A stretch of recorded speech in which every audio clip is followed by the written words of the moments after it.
ReZero, Side Story, Petra's Amelia Camp Struggle Page 1.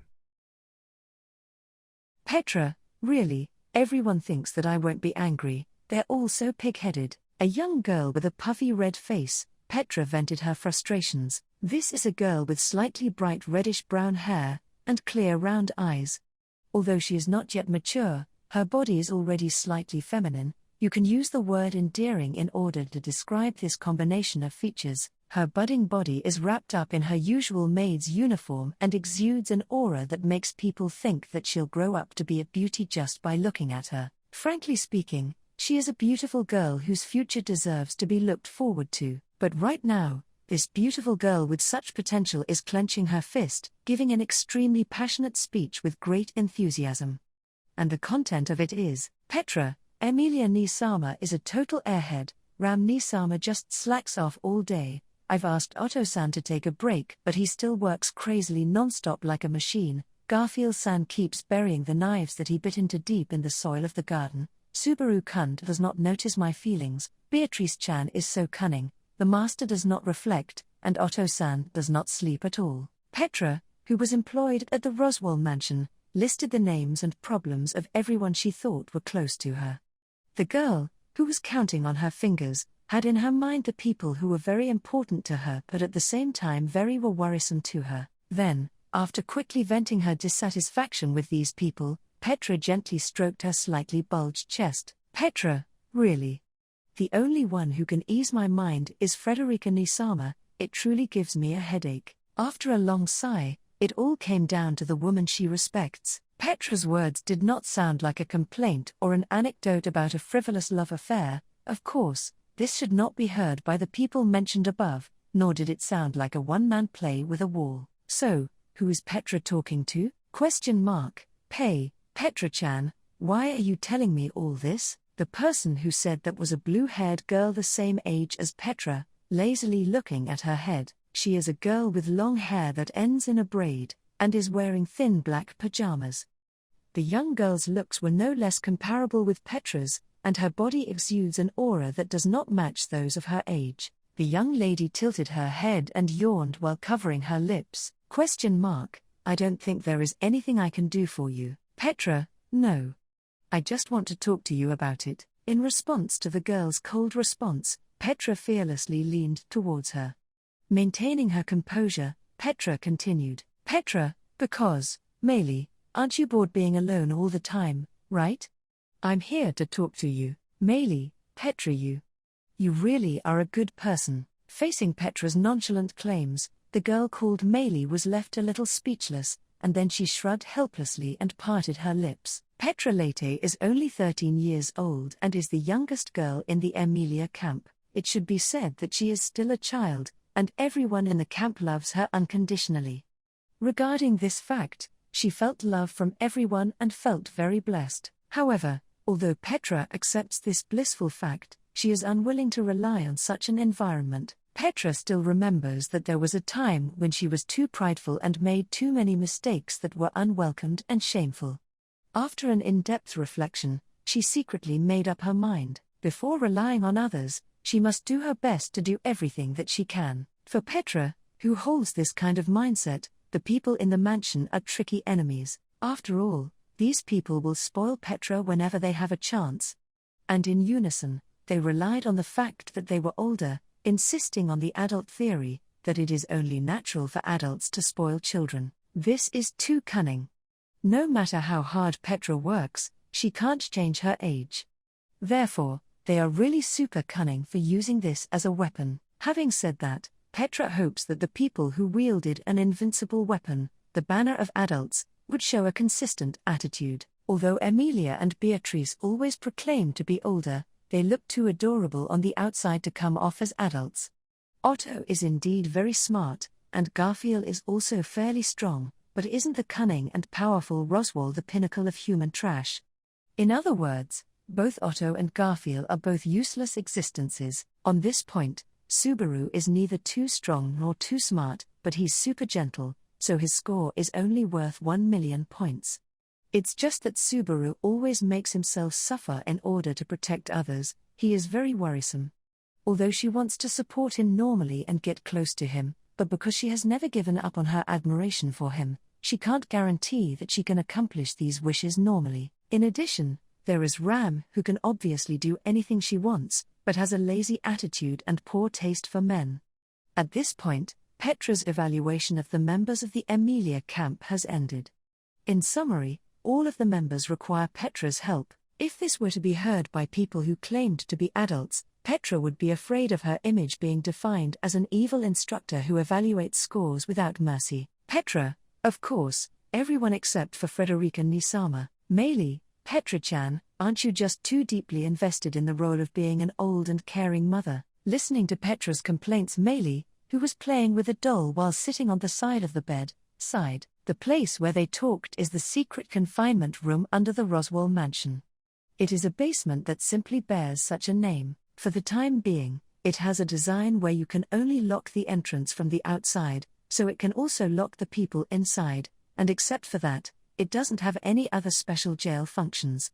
A bed, desk, living room and even clothing, all kinds of daily necessities are readily available. In addition to the Goodwill care, the interior decoration is also luxurious. This is the home of the girl who was sent to Roswell's mansion as an assassin and attempted to take the lives of Petra, Subaru, and the others, but was imprisoned because of her failure. Of course, this method of dealing with the defeated Meili also caused considerable controversy in the Roswell mansion. Considering her position, she is undoubtedly a dangerous individual who has been hostile towards them. In addition, she has the divine protection that can manipulate demon beasts as she pleases, so it is very difficult to completely subdue her. Despite this, they still decided to keep her in the mansion, on the one hand, to find out her behind-the-scenes relationships, and on the other hand, there is also Subaru's defense of her. However, the main reason for this decision is because the latter has greater influence. Meili, since I failed my mission. If I go back like this, I will definitely be killed. Speaking frankly without any fear, Meili also expected the way she would be imprisoned. As a result, Meili was confined as a prisoner in the basement of the mansion and lived a life of imprisonment. Of course, Petra has also been warned by the people in the mansion that even if Meili is already imprisoned, she must not let her guard down around her. But, Meili, I don't even know when it started. You don't even bring guards with you anymore. Petra, Meili, did you just say something? Meili, I said, this mansion is full of careless and worrisome people. Petra, Meili, you think so too? Me too. In response to Meili's sigh, Petra giggled in agreement. It feels that everyone's high level of vigilance towards Meili has become nominal. During this year, Subaru and Emilia were completely ensnared by Meili, who was not even resisting. They were completely defenseless, and this kind of defenseless performance can be clearly seen throughout this confinement room. For example, Meili received carefully handmade dolls by Subaru, as well as the bedding selected by Emilia, and so on. It is guessed that, besides Petra, Otto is probably the only one who is still keeping a good eye on her. Meili, Petra-chan, you really are a capable child. Petra, yes, that's right. My memory is especially good. Taking a sip of the tea she brought, Petra smiled brightly at Meili's words. Yes, she has a good memory. She can do anything smoothly and thoughtfully, and most of her work can be done quickly and easily. In addition, her face is also very cute. It is because of these things given to her by her parents that she can stay here. Petra will never forget that Meili once set off a fierce demon beast fiasco in her home village Alam. The same was true for the mansion battle following it. Only the fact that Meili is a dangerous girl, she will never forget. She comes into contact with her with such topics consciously in her mind. Meili, that being said, why do you come here often? Petra, if the feelings arise, even if you have any intentions, you would naturally choose to give up. Therefore, I will speak to you. It is fine for you to like me just like this. Meili, seeing Meili, who lost her interest in an instant when she heard those words, Petra's mood lightened a little. Facing Meili, whose attitude is like that of an adult, is extremely disproportionate to her appearance. Petra wonders when she began taking revenge in this kind of way. If these bickering conversations continue, will she one day choose to forgive her? Petra was clueless about the future. Meili, despite Petra-chan being so gentle, She can't forgive that strange clown makeup wearing nobleman. Petra, the master, is another matter. I can't see any form of reflection from him, so that's why I can't forgive him. Turning her face away, Petra expressed her dissatisfaction with Roswaal, who still treated her as if nothing had happened. Roswaal, who was carrying out various strange plans in the sanctuary and in the mansion, was reprimanded by Emilia for his conspiracies and seemed determined to change. It should have been like that, but it is doubtful as to whether that will really happen. His unpleasant attitude still exists today, and Petra is plagued by it every day. Petra, Emilia Nisama said that Master is just a child who likes causing trouble, but in fact, Emilia's evaluation of Roswaal is very accurate, and Roswaal does not refute this, which is very interesting. Having been a maid for a year, Petra has a clear image of Emilia's image as a candid, innocent, and a downright good person, as well as her being defenseless against other people. Such a beautiful adult is really a miraculous existence. However, it is precisely because Emilia has such a clear pair of eyes that she can see through Roswaal's twisted nature. It's really awe-inspiring. Of course, respect and antagonism are two different things, and Petra's girlish heart is really complicated. Meili, but, don't you still have to go out with the master? Isn't the traveling plan made by Oniai-san and that half-devil Nizen a mistake? Petra, yes. Really, super unlucky. Meili, aha. Petra-chan is really revealing a very unpleasant face. It's not cute at all. Petra answered in a deep voice with a serious face, while Meili laughed loudly. The meeting of the Western Borders leaders, this is the name of the meeting to be held in a few days, and the one who is to preside over this meeting is Roswaal, the great nobleman who was appointed as the kingdom's court magician, and held a vast territory with many people. In this way, he promised to provide full support as the backer of the candidate Emilia in becoming the next king. Therefore, people in his territory must naturally adopt a policy of supporting Emilia.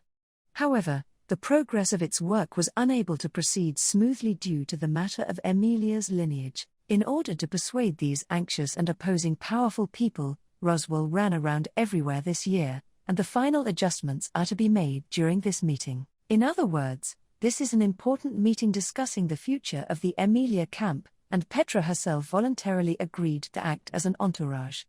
For Petra, who has to learn everything, this is an opportunity.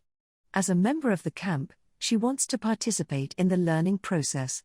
However, Petra, that meeting unexpectedly collided with Subaru and the date of their travel. Meili, aren't they just going on a trip?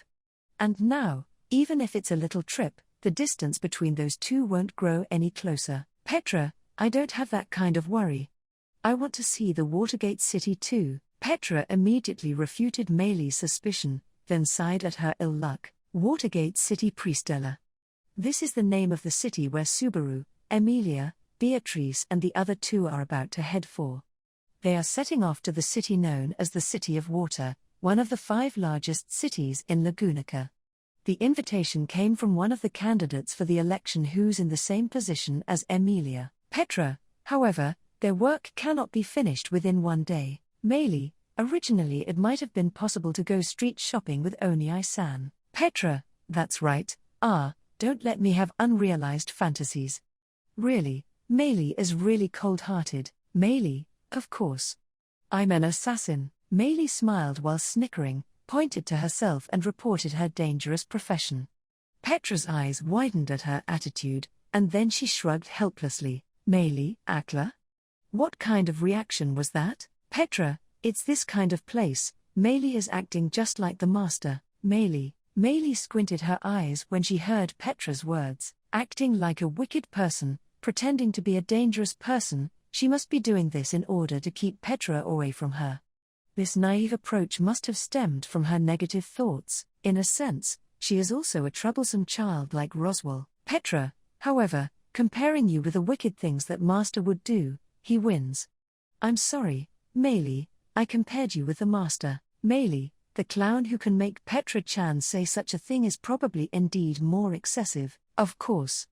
That kind of supervillain, Roswaal is the only one. Petra will probably never forgive him for a lifetime. Therefore, Roswaal will also never forget what he has done for the rest of his life. However, thinking this is also playing right into Roswell's hands, and the thought of that makes her frustrated. Petra, it's already that time, it's about time for me to start preparing to go. Looking at the engraved magic crystals on the basement wall, Petra realized that she had stayed too long. By the way, the engraved magic crystal is cutely decorated by the skillful hands of Subaru and Emilia, which wiped out the depressing atmosphere that should have belonged to the confinement room. Meili, if Petra-chan goes out, is the one staying in the mansion Petra-chan's favorite Oni-san? Petra, no, it's going to be Ram Nisama. Meili, are you okay with not eating for a week? Meili, I really hope you can give a good reminder to the Oni-san with pink hair. Petra, Fufu, just kidding, probably. Even if it's Ram, she probably wouldn't forget to give food to Meili. However, Petra was still a little worried, so she made up her mind to leave a letter to convey the matter to her. Well, after packing the tea set she had brought, Petra looked back at Meili. Then, gently put her hand into her pocket. Petra, Meili, I'll leave this to you. Meili, what is this? A handkerchief? Petra, yes, a handkerchief. I want you to tie it on my right wrist. To Meili, who tilted her head and looking confused as Petra gave her a white handkerchief, Petra smiled towards her. This is a spell that protects the journey. Although it is different from the original meaning of the spell, it has the feeling of doing something big, like embarking on a journey.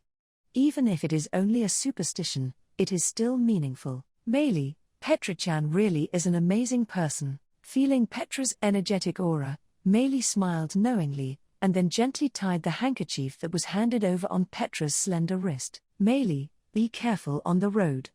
Be sure to pay attention to your surroundings. Petra, Meili, you too, you will gain weight if you eat up all of the steamed potatoes. The two girls looked at each other and smiled, and said a brief parting. Although it was a little strange or even a little out of harmony, it was still a conversation between friends. This is a page that exists in Petra Leighty's blissful life.